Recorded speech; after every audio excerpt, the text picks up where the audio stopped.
히브리서 2장 10절 말씀입니다. 하나님은 모든 것을 만드셨고 모든 것은 하나님의 영광을 위해 있다. 그분은 많은 자녀들이 그의 영광을 나누기 원하셨다. 이어서 요한일서 3장 1절 말씀도 함께 보겠습니다. 쉬운 성경 버전으로 제가 읽어드립니다. 아버지께서 우리를 얼마나 사랑하고 계신지를 생각해 보십시오. 하나님께서는 우리를 너무나 사랑하셔서 우리를 그분의 자녀라고 불러주셨습니다.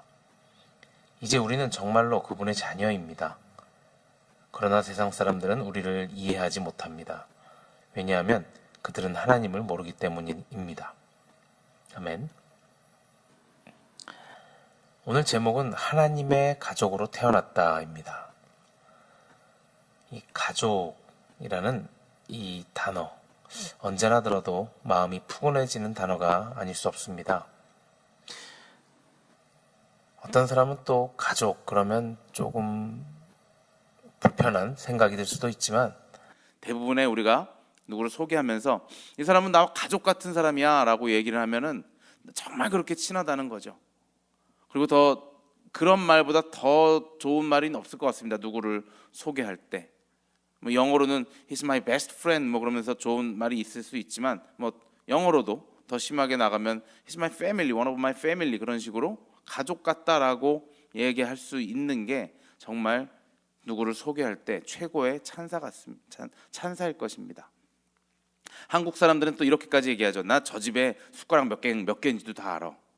밥을 같이 먹는다는 얘기입니다. 그리고 때로는 밥도 같이 준비하면서 하기 때문에 숟가락 개수를 안다는 얘기죠. 그래서 우리는 또 다른 말로 식구라고 하죠. 밥을 같이 먹는 사람들 그런 뜻이죠. 식구, 가족. 오늘 우리에게 하나님께서 주시는 중요한 말씀, 우리를 향한 하나님의 계획, 그 중에 두 번째는 바로 하나님은 가족을 원하시고 우리가 가족의 일원이 되기를 원하셔서 우리를 만드셨다는 얘기입니다. 다시 말하면 우리는 하나님의 가족이 되기 위해서 이 땅에 태어났다는 것이죠. 하나님이 왜 우리가 가족이 되길 원하셨을까요? 하나님이 외로워서 그러셨을까요? 하나님은 본성 자체가 사랑 그 자체이기 때문에 외로울 수는 없습니다. 여러분 가끔 성경에 하나님은 이러신 분이시다라고 성경에 나올 때 우리가 외로움을 느끼신다라는 부분은 본 적이 없으실 겁니다. 질투하시는 하나님도 들어보셨고 화를 내시는 것도 보셨을 텐데 하나님은 외로움을 느끼지는 않으십니다. 본성 자체가 사랑이기 때문에 그렇고 또 성부, 성자, 성령 삼위일체로 이루어지신 분이시기 때문에 세 분이 떠드시느라 외로우실 시간이 없으실 겁니다. 심지어 우리를 창조하실 때도 야, 우리의 모습으로 우리를 닮게 만들자 서로 논의하신 모습을 볼 수 있습니다. 우리의 모습 하나라고 나의 모습으로 너희를 만드노라 하신 게 아니고 우리의 모습으로 만들자 하신 것처럼 우리를 강조하시면서 삼위일체를 표현하셨습니다. 외로움 때문에 우리를 만드신 게 아니죠. 그러면 왜 만드셨을까요?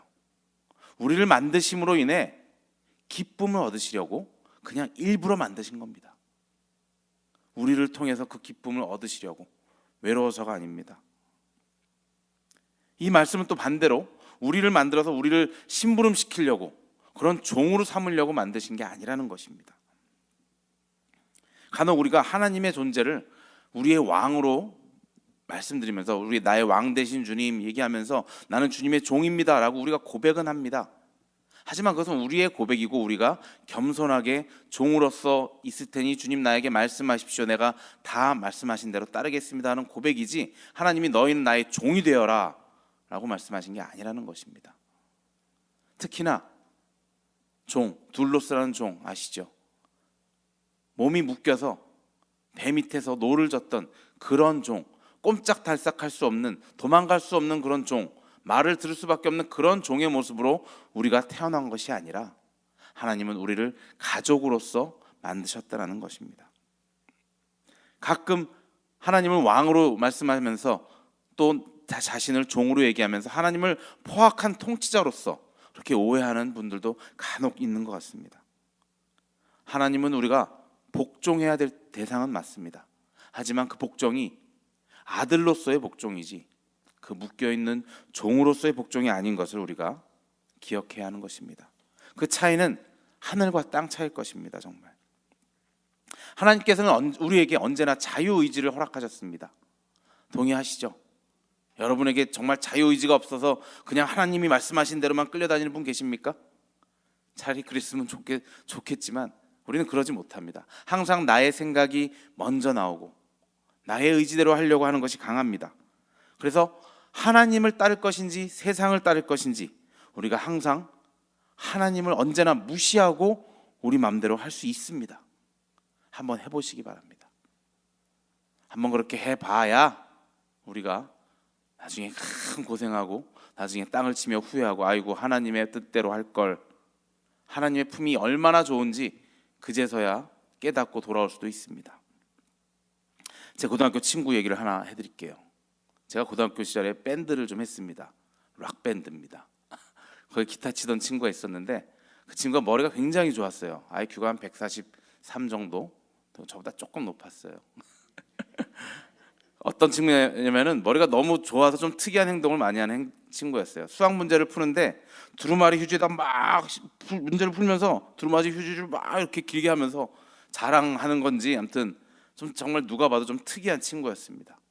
근데 그 집안도 굉장히 좋았어요. 집안도 뭐 좋다라는 게 이제 일단 돈이 많은 집안이었어요. 서울에서 큰 운수 회사를 하는 할아버지 밑에서 자라서 굉장히 돈이 많았던 회사 친구였습니다. 얼굴도 잘생겼어요. 그런데 뭐 이 친구가 뭔 생각이 들었는지 가출을 한 거였어요. 가출을 해서 그 어머니가 우리가 친하니까 야 너희들이 가서 좀 찾아주렴. 선생님도 우리한테 가서 야 걔가 잘 가는 데 있으면 좀 찾아와라. 학교도 안 나오니까요. 그래서 찾으러 갔습니다. 막 여기저기 돌다가 흩어져서 찾다가 친구 한 명이 찾았대요. 어디서 찾았냐면은 서울역 옆에 보면은 24시간 하는 만화방이 옛날에 있었습니다. 지금도 있는지 모르겠지만 끄덕끄덕 하신 분들은 가보셨는지 모르겠지만 기차역 시간을 맞추기 위해서 사람들이 이제 시간을 보내야 되니까 걸어서 갈 수 있는 거리에 그 옆에 만화방이 있었는데 그 친구가 거기를 자주 간다는 걸 알았기 때문에 찾아갔었더니 역시나 거기서 발견이 됐는데 정말 그 친구들 말에 의하면 세상에 그런 상거지가 없더라는 겁니다. 손은 시꺼매갖고 그 잘난 친구가 얼굴도 꾀재재갖고 그 돈도 많은 친구가 밥을 먹었는지 안 먹었는지 정말 거지처럼 있었던 모습으로 발견이 돼갖고는 결국은 집으로 다시 들어간 그 친구의 이야기입니다. 집 나가봐야 정말 고생하는 거 그제서야 알았는지 아무튼 그 친구 때문에 저희는 다 우리는 가출하지 말자라고 생각을 했습니다. 그런데도 그 친구는 연세대학을 가더라고요. 대단한 친구입니다. 아무리 부유한 가정에 좋은 환경에 태어나면 뭐합니까? 그 집을 떠나서 내가 관계를 끊는다면 그 집의 부유함을 내가 상속받을 수 없다라는 것입니다. 그 집에 부모님이 사랑과 인자로 그 자식을 키운다 해도 그 자식놈이 멋대로 나 부모님 싫어요 하고 떠나버린다면 자유의지로 그 복을 차버린다면 그 부모의 모든 사랑과 서포트 다 그런 거 필요 없이 자녀의 것으로 돌아올 수 없다라는 것입니다. 우리가 오늘 읽을 말씀 중에 마지막 부분에 외울 말씀이 에베소서 1장 5절입니다. 제가 잠시 읽어드리겠습니다. 그 기쁘신 뜻대로 우리를 예정하사 예수 그리스도로 말미암아 자기의 아들들이 되게 하셨으니 주님께서는 주님의 뜻으로 우리를 자녀 삼기로 하셨습니다. 하지만 거기서 나오는 우리를 예정하사 했을 때 그 우리가 온 세계의 인류, 즉 모든 사람이 하나님께 구원받기로 예정되었다라고 생각하시면 안 되는 것입니다. 물론 하나님은 온 인류를 구하시기 위해서 구하시고 싶으셔서 이 땅에 예수 그리스도를 보내셨지만 뭐라고 하셨습니까? 우리가 잘 아는 요한복음 3장 16절에 그 이름을 믿는 자마다 영원히 죽지 않고 영생을 얻을 거라고 하셨습니다. 이것은 조건절이죠. 조건이 무엇입니까? 그 이름을 믿는 자마다 그 이름을 믿어야 한다는 조건절인 것입니다. 그럼 그 믿는다는 것이 무엇입니까? 로마서 10장 10절에 사람이 마음으로 믿어 의에 이르고 입으로 시인하여 구원에 이른다고 하셨습니다. 그럼 마음으로 믿고 입으로 시인하면 끝나는 것입니까? 그 믿는다는 그 단어가 그렇게 간단한 것이 아니죠. 야고보서 2장 26절에 또 이렇게 말씀하십니다. 영혼 없는 몸이 죽은 것 같이 행함이 없는 믿음은 곧 죽은 믿음이라. 자, 그러면 어떻게 결론 맺을 수 있습니까? 우리가 믿는다라고 고백을 해야 하나님 나라에 갈 수 있는데, 그 믿음이라는 말을 우리가 뱉기 위해서는 나의 행함이 동반되는 그러한 믿음의 고백이 있어야 된다는 것입니다. 내가 믿음으로 구원받는다고 했을 때 믿음만 강조하다 보면 우리가 행함이 없어지기 때문에 야고보 사도가 우리를 경고하고 있는 것입니다. 우리가 누군가에게 100만 원을 빚졌다 합시다. 그럼 내가 갚을게 계속 말만 계속하면 그게 갚는 것입니까? 진짜 그 돈을 갚아줘야 우리의 빚이 없어진다는 것입니다. 오늘 이 자리에 모신 분들은 적어도 아직도 부모의 젖을 먹고 살아야 하는 그런 신앙의 어린아이들은 안 계시다고 봅니다. 우리의 신앙의 연수가 오래되고 우리의 성경 공부가 많아지고 쌓여갔다면 우리의 신앙이 이제는 성숙한 신앙으로 자라나야 한다는 것입니다. 아직도 이것 달라 저것 달라, 하나님 이것 좀 주세요 저것 좀 주세요, 왜 안 주세요 하고 사춘기 어린아이처럼 떼쓰고 그러다가 가출해버리는 그런 신앙의 모습을 아직도 가져서는 안 된다는 것입니다. 그런 사춘기 같은 신앙에서 벗어나서 이제는 성숙한 그리스도인이 되어서 하나님의 유업을 받기에 감당한 그러한 성숙한 그리스도인들이 되시기를 주님의 이름으로 축원합니다.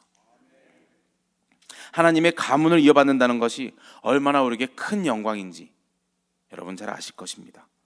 하나님의 가문을 이어받는다는 그 영광은 우리가 그 풍성한 축복과 은혜를 누릴 수 있다는 것이고, 하나님의 그 영광을 늘 느끼며 만질 수 있고, 하나님의 그 지혜와 자비, 그 무한하신 힘을 우리가 누리면서 살 수 있다는 그 특권이 생긴다는 것입니다.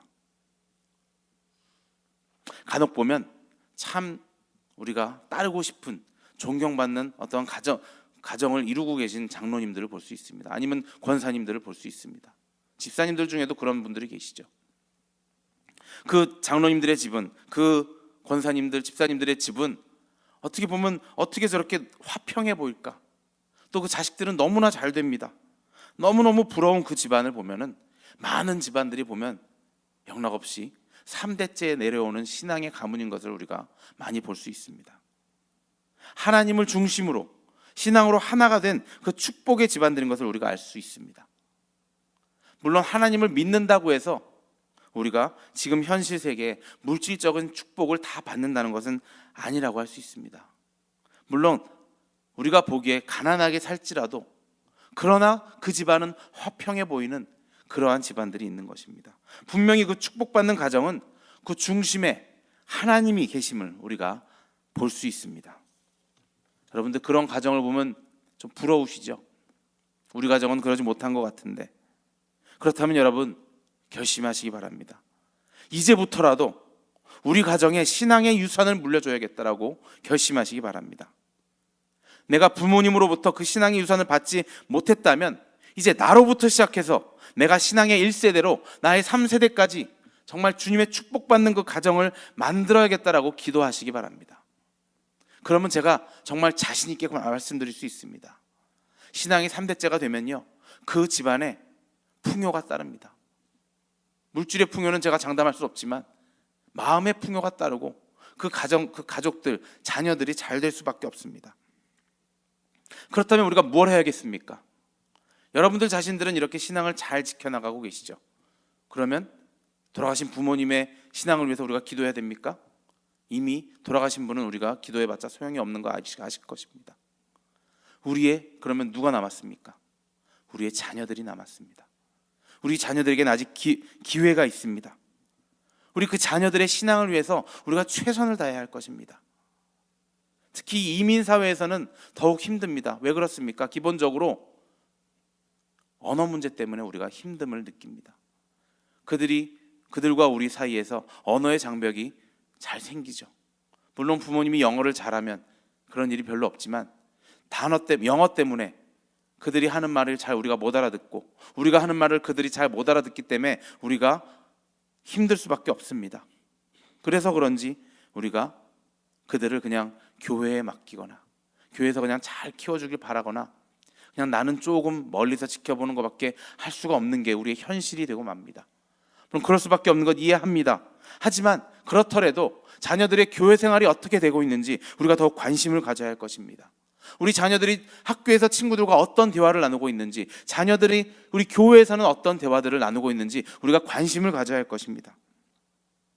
우리가 힘이 들더라도 육체적으로 열심히 일하고 교회에선 좀 쉬고 싶은 마음이 들더라도 우리 자녀가 교육부에 다닐 때만이라도 관심을 더 가져주시기 바랍니다. 교회 학교를 그저 아이 맡아주는 것으로 생각하지 마시기 바랍니다. 그렇게 맡기다가 나중에 우리 자녀가 잘못된 길로 가는 것을 나중에 깨달았을 때 그 책임을 누구한테 묻겠습니까? 아무 필요 없습니다. 그때는 그저 그 고통은 자신에게만 오는 것입니다. 시간을 내서 아이들이 뭐 한다고 그럴 때 함께 참여하시고 그 자녀들이 무엇이 필요할까 교회에 문의하시고 내가 무슨 도움을 줄 수 있을까 저에게 찾아와서 말씀하십시오. 제가 교육 목사입니다. 제가 교육 목사라서 이렇게 말씀을 드리는 것 같죠? 맞습니다. 교육 목사라서 여러분들의 관심이 필요합니다. 여러분들 힘드셔서 아이들에게 영어 때문에 다가오지 못하는 거 알고 있습니다. 하지만 꼭 아이들을 영어로서 가르쳐야 할 그런 분들만 필요하신 것이 아닌 거 아실 것입니다. 그저 옆에서 보조교사라도 하시면서 아니면 예배 때 저희 아동부만 해도 그래요.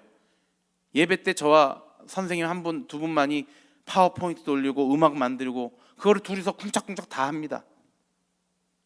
그냥 영어가 잘 안 되더라도 파워포인트라도 하나 넘겨주고 그런 거라도 도움 받으면 예배가 더욱 풍성해질 수 있습니다. 그리고 어른들이 와서 뒤에서 같이 예배 드리는 모습을 우리 자녀들이 본다면 더욱더 신나고 기쁘게, 만약에 저 뒤에서 우리 아빠가 나와 같이 예배 드린다라는 그런 마음을 우리가 느끼게 된다면 아이들이 더욱 신날 수밖에 없는 것입니다. 11시 예배에 그렇다고 빠질까 봐 목사님께서 지금 걱정하고 계실 텐데 8시 예배도 있습니다. 8시 반 예배도 있습니다. 방법은 어떻게든 우리가 구하면 만들 수 있는 것입니다. 우리 CM뿐 아니라 영유아부, 유스 다 선생님들이 필요합니다. 특히나 금요일 날 유스 모임 가보잖아요. 선생님 한 분 있을 때 있고 안 계실 때 있습니다. 아무리 위대한 목사님이 오셔도 혼자서 그 많은 20명의 아이들을 어떻게 감당합니까? 여러분들의 관심이 필요합니다. 금요일 날 집에서 쉬고 싶으시겠지만 나오셔서 그들이 뭘 하는지, 어떠한 문제가 있는지, 어떠한 도움이 필요할지 나가서 보시기 바랍니다. 여러분들의 도움이 필요하고 여러분들의 관심이 있을 때 아이들이 잘 자랄 수 있는 것입니다. 여러분들이 먼저 헌신하는 그 모습을 볼 때 우리 아이들이 따라갈 수밖에 없는 것입니다. 제가 어떤 성도님의 고백을 들었습니다. 나는 우리 자녀들에게 보여줄 수 있는 것이 없기 때문에 내가 성경 보는 그 모습만 보여줄 수밖에 없다. 그거 굉장한 겁니다. 저의 모습 속에도 저희 할머니가 늘 성경책을 보시던 그 모습이 머릿속에 남아 있습니다.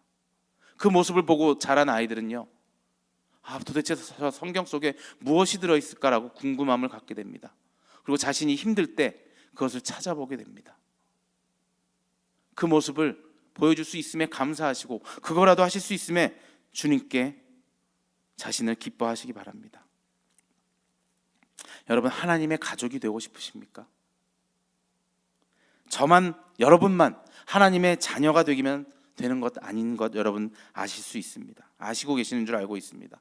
나의 자녀가, 나의 남편이, 나의 아내가 모두가 하나님의 자녀가 되었을 때 우리가 하나님의 가족이 됨을 여러분들 기억하시고 그렇게 되기를 바라고 나가시길 바랍니다. 우리 다시 한번 생각할 것은 나는 하나님의 가족으로 태어났음을 오늘 하루 묵상하시기 바랍니다. 그리고 오늘 이 말씀을 외우면서 살아가셨으면 좋겠습니다. 제가 읽어드리겠습니다. 에베소서 1장 5절 말씀입니다. 그 기쁘신 뜻대로 우리를 예정하사 예수 그리스도로 말미암아 자기의 아들들이 되게 하셨으니. 우리 한번 눈을 감고 외워보겠습니다. 시작. 그 기쁘신 뜻대로 우리를 예정하사 예수 그리스도로 말미암아 자기의 아들들이 되게 하셨으니. 에베소서 1장 5절 말씀입니다. 우리가 어떻게 하면 다른 크리스찬까지 내 가족처럼 대할 수 있을까? 오늘 고민하시면서 하나님의 가족 되게 태어났음을 감사하며 살아가시는 하루가 되시길 주님의 이름으로 축원합니다.